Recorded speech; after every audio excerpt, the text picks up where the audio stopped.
Alright, welcome back to Magic, because, well, I wanted to do a video of these, and I haven't done one of these in um, it's been a minute.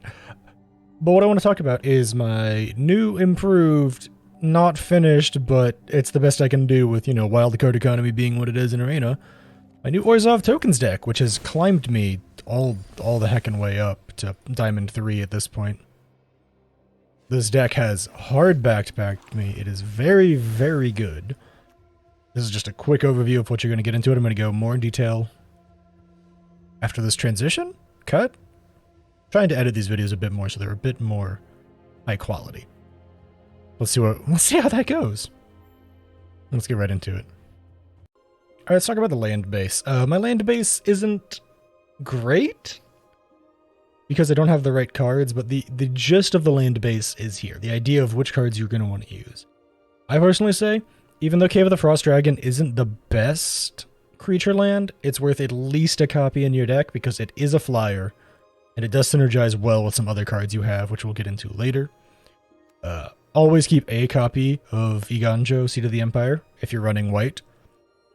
It's either a white land, which you always need, or it is a 3-cost uncounterable that deals 4 damage to an attacking creature that could cost as little as 1 white. Then obviously you have your plains. They do need to be snows, unfortunately, which does lead to some counterplay from stuff here and there, but we're running Blood on the Snow, so we do need snowlands. As for the black, we need Hive of the Eye Tyrant, much better land, doing very well at the graveyard hate thing, as well as 4 cost for a 3/3 with menace, as opposed to 5 cost for a 3/4 with flying. Little better. I'd recommend 2 copies instead of the 1 like I have here. 2 to 3 Hive of the Eye Tyrants. It's very, very good. Standard. Snow Swamps. Takenuma Abandoned Mire, which is very hard for me to say for some reason, as the legendary black land. Very good card.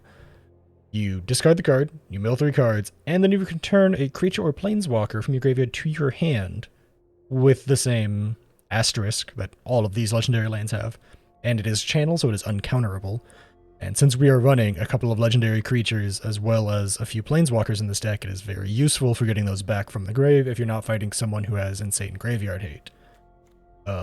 I'd personally say run a full playset of Grim Climb, Bright Climb pathways. Run 4 of them because sometimes you just need to swap land colors on the fly. I'd say don't run any Shadowshine Snarls if you can avoid it, but if you have some, there's nothing wrong with it. I'd say Shattered Sanctum is a much better land. It doesn't have any asterisks. If you draw at mid-game, you can just play it off the top of the deck, which is nice. Whereas Shine Shadow, if you don't have an extra land, it comes in tapped, which is a bit frustrating. If you want to run extra tapped lands, just bring the snows, so you have more snows for Blood on the Snow. That is the mana base, though. Let's get into the creatures after this. Alright, the creatures list is pretty small here. Some of this is probably sideboardable, depending on the matchup. But what I consider to be the core of this deck would be Eye Twitch, Tainted Adversary, and Edgar Charmed Groom, as Henrika Domnathi is a very good card, but I believe she could be sideboarded depending on the matchup you're in. Because if she can't land and get good value out of either her transformation or her other abilities, then she's not exactly doing great. 2 other creatures that I like to slot in, and at the moment I just have them here because I'm still testing the deck a little bit. I think they're very good slot-in cards. Is Elite Spellbinder, which gets you a little bit more tempo throughout the early game. And since the whole point of this deck is flooding the board to a degree, tempo early game can be very useful from Elite Spellbinder. I'd say no more than 2 copies though, because a 3/1 flyer that only increases cost by 2, while very powerful and very good at keeping your tempo, not the best thing around. If you're not playing an Alchemy, Luminarch Aspirant is a wonderful addition to this deck. Keeps throwing out +1 counters every single turn. I'd say 3, maybe even 4 copies. It's a great 2-drop, very powerful. I'd say if you have a ton of Luminarchs, because of, RNG being RNG, and not a lot of Tainted Adversaries, you could probably replace them. Tainted Adversary synergizes a bit better with the deck and its token ideology. But Luminarch is just a very powerful card that can pump up things like your Elite Spellbinder, like your Henrika, and to a degree your Edgar, who is kind of sacrifice fodder so that you can flood the field better. I only run 2 copies. because you don't need to pull him that often. He's very useful when you do pull him. He can be very useful in super long games when you need life gain all the time. But I wouldn't really run more than 2 copies, maybe 3, but you don't really need a ton of copies of Edgar. You can keep 2 of them on the field at once, technically speaking, because you play one and then sacrifice it and then play the other one, and then one will be transformed as Edgar Markov's Coffin, and the other one will be on field as Edgar's Charmed Groom, which are, Edgar Charmed Groom, which are 2 different legendaries. One's an artifact, one's the creature, so you can have them both on field at the same time, one making a lifelink token every turn, the other buffing all your vampires by +1/+1. And when he does retransform, you just have to sacrifice one of them, but because when you sacrifice him, he just goes to the graveyard, you pull him back out as an artifact and keep making the 1/1 lifelink vampire tokens. Very useful combo, very interesting synergy. I like it a lot for this deck because this is a very token-heavy deck. These are the only creatures we run, though. This deck is very heavy on enchantments and spells. So let's get into enchantments next. Let's talk about enchantments, and we only really have 2, but they're both incredibly powerful enchantments. I'd say personally, Winning Announcement is integral to this deck. I'd say you should probably be running 4 copies. I'm only running 2 because it's all I have, but I would say probably run 4 copies. Not legendary, you can have 4 out in field. You can make all of your creatures / tokens have +4/+4 at all times.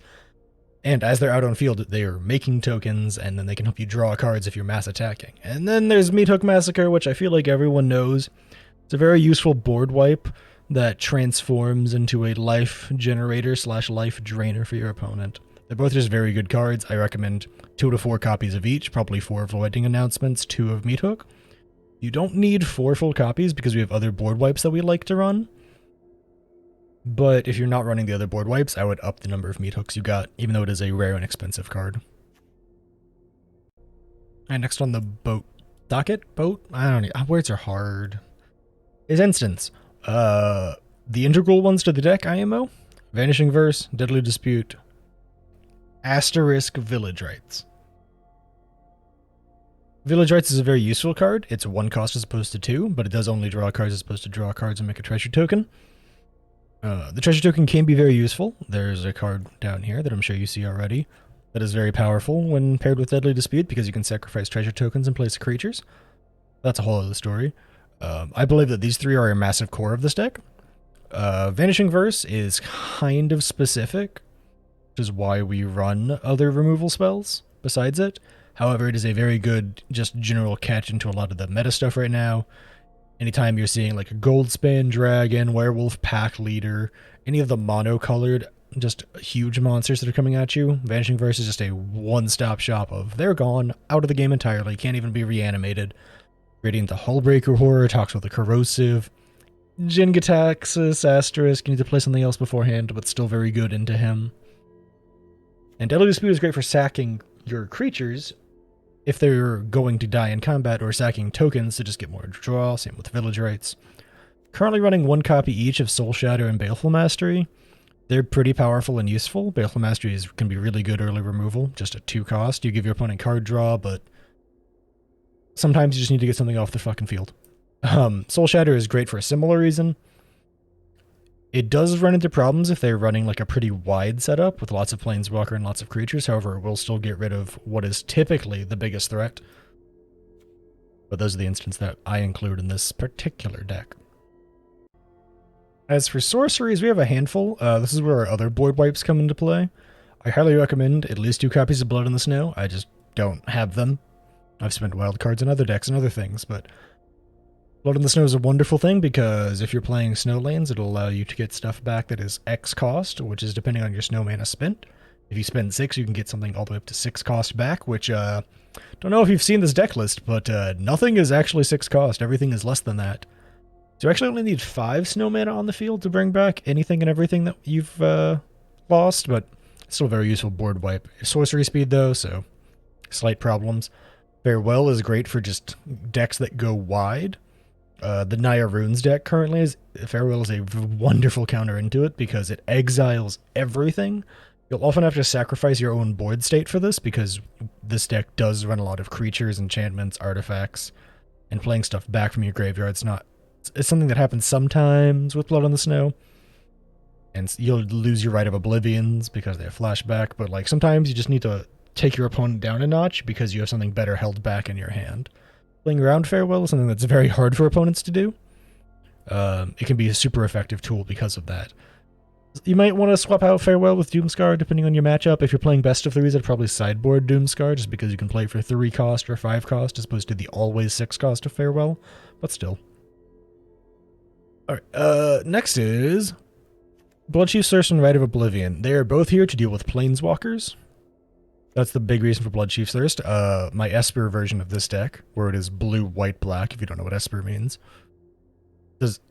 struggles really hard with killing planeswalkers, so Bloodchief Thirst just made its way in here. This is actually kind of a, not bastardization, but adaptation of my Esper version of this deck, where I removed the blue counters for just more white creatures and black removal.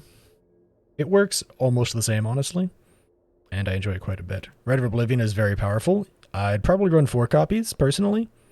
It's only an uncommon, but I cut a few copies because my deck was already getting kind of thick with how I was running it. I just enjoy a few copies of it, 2 to 4, somewhere in that range. You can flash it back, so technically speaking, if you run 4 copies, you actually have 8 removal spells. Which is one of the reasons why we run so many tokens. Because then we can just keep sacking tokens to play more Rites of Oblivion. So leads us into Hunt for Specimens, which is making pest tokens. And it helps with the learn mechanic, which you can either use to hunt for the right card from your hand, or you can use it to access our sideboard, which we will get to later on in the video. Last non-sideboarded part of the deck is the Planeswalkers. Now, Sorin is optional, IMO. You might even want to sideboard him. He's something that I like because he brings vampire creatures that fly and have lifelink, so that kind of synergizes with Edgar and Henrika. However, I'd say he's personally able to be put in the sideboard if you're not leaning into that Henrika-Edgar synergy. And if you're sideboarding Henrika, I'd definitely go ahead and sideboard Sorin. But that's just my opinion. Wandering Emperor, non-negotiable. She's so powerful right now. You can play her as Flash for a 4-cost exile that gains you 2 life. Very useful. Or it can be a 4-cost Flash that can create a chump blocker out of nowhere to surprise your opponent if they have some like vigilance creatures. Or it can be a Flash to do +1 in first strike on one of your creatures that is already blocking to make them harder to kill. She just has a lot of power because you don't really minus her to 0, and she doesn't really have an ultimate. You can use her however you need to, whenever you need to. She's very flexible like that, and so I think she is like an insanely good choice for this deck. On top of that, she makes tokens and can pump up your existing tokens. Fits well with the synergies. Speaking of synergies, say hi to Lolth, who I'm not going to hover over because I really don't like the spiders that she produces, even if she is a very powerful card. She is a card draw engine that loses you life, but still very powerful. Makes a ton of spider tokens across the board, which have menace and reach, meaning that flying threats need not apply. And she's just a very, very good thing. I'd say personally, 2 Wandering Emperors, 2 Lolths is probably the optimum way to run the deck, but, you know, wildcard issues. Overall, these are all pretty solid choices here. There's a handful of other Planeswalkers you could probably swap in and out of the deck. However, these are the 3 that I would focus on using. Sorin for his vampire synergy with Edgar, and Henrika. And if in case you're wondering why I'm using Henrika, it's because Henrika can buff creatures with flying, death touch, or lifelink, giving them +1/+Os, meaning you're gaining a ton of life off Edgar's off Sorin and Edgar's tokens. And Sorin can also just really end a game fast if you're just constantly +1ing him to try and draw through your deck a little faster. Yeah, those are the Planeswalkers. Next, we're getting to the sideboard. Here's our sideboard. 2 copies of Environmental Sciences to hunt for lands better, even though we run a lot of lands in this deck. Reduce to memory to get rid of something and just give someone a 3/2 creature instead. It can be very useful for dealing with threats without giving someone card draw, or being forced to exile your own creature like you do with Necrotic Fumes. And Necrotic Fumes only targets creatures or planeswalkers, whereas Reduce to Memory is non-land permanents. You also have a copy of Introduction to Annihilation in here, at least I do. Really expensive, but it does get rid of literally anything that's causing you problems. A copy of Mascot Exhibition. Personally, I'd say drop Introduction for a second Mascot if you have 2 of them. Between Necrotic Fumes and Reduced to Memory, as well as Rite of Oblivion and Vanishing Verse, you should have enough forms of removal. And a second mascot might just be better to flood the field a bit better with token creatures. And last but certainly not least is Confront the Past, another great way to counter planeswalkers by removing tokens with removing X loyalty counters or bringing back your old planeswalkers for not super expensive. It's only 1 more than what they cost, so 5 for Sorin and Wandering Emperor and 6 for Lolth.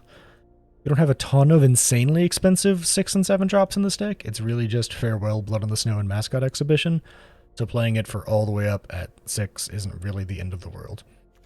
It's not my best work on the sideboard. I'd say you might even want to drop Environmental Sciences because of how much draw you have and include maybe another couple of lessons. However, this is what I've been running, and it's been working really well, getting me all the way up to Diamond.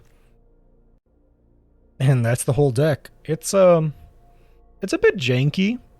I'd say it plays more towards a mid-range style of play than a control or aggro style of play.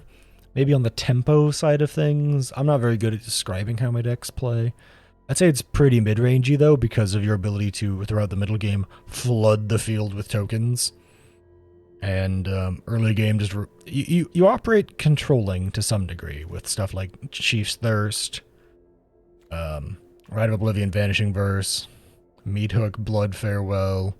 But then you also have some aggro options between your Luminarchs, your Wedding Announcements, Wandering Emperors, Edgars and Lolths, just flooding the field with creature tokens. Like, I think it operates in a pretty mid-range spot. It's a bit more on the controlling side because of all the removal you have. However, it's been really useful for me. Feel free to optimize it as you see fit. I feel like the biggest things that are like standouts, don't get rid of this, are Eye Twitch, Village Rites, Deadly Dispute, Hunt for Specimens, Tainted Adversary, Rite of Oblivion, Vanishing Verse, Meathook, Wedding Announcement, Wandering Emperor, Henrika, Edgar, Blood in the Snow, and Farewell, as well as Lolth. And as far as the sideboard's concerned, Reduce, Necrotic, Mascot Exhibition, and Confront the Past. This is what I consider to be some of the best cards out of this, and if you're trying to recreate your own version, those are the ones you should focus on finding. Thanks for hanging out and watching, I guess. This has been something a little different for me. I'm trying to make some more Magic videos. Might try and make some gameplay ones at some point in the future, but for now, thanks for hanging out and watching, and I hope to catch you in the next one.